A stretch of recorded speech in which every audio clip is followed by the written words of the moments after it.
শুভ সকাল বন্ধুরা, সবাই কেমন আছো? আশা করছি সবাই ভালোই আছো আর সুস্থও আছো। আমরাও খুব ভালো আছি। হাওড়া জেলার ছোট্ট একটা গ্রাম থেকে আমি তাপসী আবারও চলে আসলাম নতুন একটা ব্লগ নিয়ে। এখন যারা আমার এই ব্লগটা দেখছো তাদেরকে অসংখ্য অসংখ্য ধন্যবাদ। আর যারা আমার চ্যানেলটিকে সাবস্ক্রাইব করে রেখেছো আর আমার পাশে আছো তাদেরকেও অসংখ্য অসংখ্য ধন্যবাদ। আর যারা আমার ভিডিওটা নতুন দেখছো প্লিজ তারা আমার চ্যানেলটিকে সাবস্ক্রাইব করে আমার পাশে থেকো। তোমাদের ভালোবাসায় আমি অনেকটাই এগিয়ে যেতে পারবো। তো চলো বন্ধুরা, এই সকাল থেকেই আমার ভিডিওটা স্টার্ট করলাম। তো দেখো আজকে চা দিয়েই শুরু করলাম। তো সকালবেলায় চা করে ছেলে আর আমি খেয়ে নিচ্ছি। তো এই দেখো এখন খেতে বসে গেছি। তারপরে ছেলে বলল, মা আর একটু আলু ভাজা করে দাও, আমি মুড়িগুলো খাবো বলতে ছেলেকে আলু ভাজা করে দিলাম, মুড়ি খেয়ে নিল। তারপরে এইদিকে দেখো এই যে সকালবেলায় কালকে রাতের বেলায় কাজগুলো নিয়ে এসেছিলাম। এখন আমি যেহেতু গেঞ্জির কাজ করি তো গেঞ্জি ওই মালটা যাবে বলে কালকে তো দিয়ে দিয়েছিল আমাকে। আজকে মালটা যাবে তো সকালবেলায় আমাকে দিতে যেতে হচ্ছে। সুতো কাটার কাজ, সুতো কেটে আর যে দিতে যাচ্ছি। আর এইদিকে প্রচণ্ড মেঘ করেছিল। মেঘ করার জন্যে আমি ছেলেকে বললাম যে অতনু আর হচ্ছে যে ছাদের উপরে যে জ্বালনগুলো আছে সব পেরে দাও বলতে, এই দেখো আমার ছেলে সব জ্বালনগুলো পেরে দিয়েছে। এই যে ওইদিকে জ্বালনগুলো পাড়া আছে। আর এই যে আমি কাজটা দিতে চলে এসেছি। দেখো এই যে এখানে কাজ দিয়ে বসে আছি।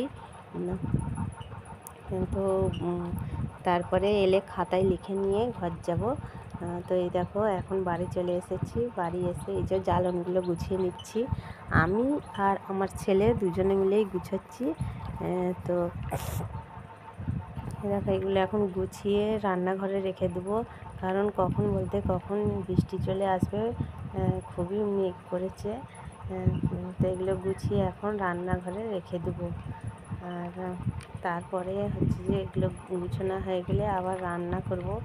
তারপরে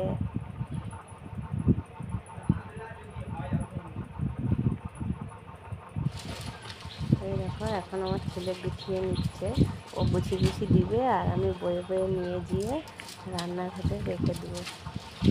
তো তারপরে দেখো এই যে এখন রান্না করে নেব, তার জন্য আনাজ কেটে নিয়েছি। ডাঁটার একটু ঝোল করব।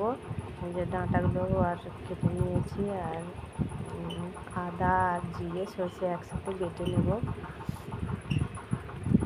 তো ডাঁটার ঝোল করলে আমরা পেঁয়াজ দিয়েই করি, অনেকে আবার পেঁয়াজ দিয়ে করে না। তো যে যেমন করে খায় সে সেরকম করেই খেতে পারো। তো আর এই যে এদিকে দেখো ভাতটা বসে দিয়েছি।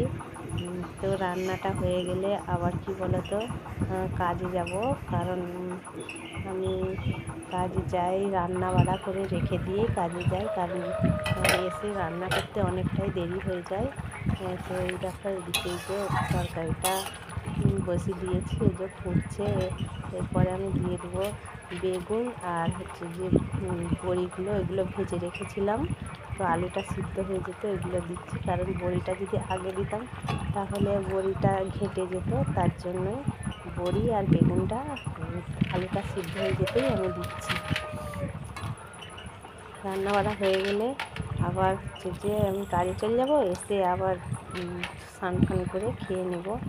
তো দেখতে থাকো, আশা করি ভালো লাগবে। আর ভিডিওটা স্কিপ না করে পুরোই দেখিও।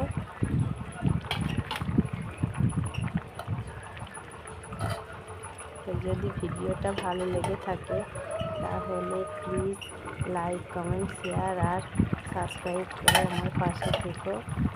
আর চলো ভিডিওটা এখানেই শেষ করব। সবাই সুস্থ থেকো, ভালো থাকো। টাটা, চলো।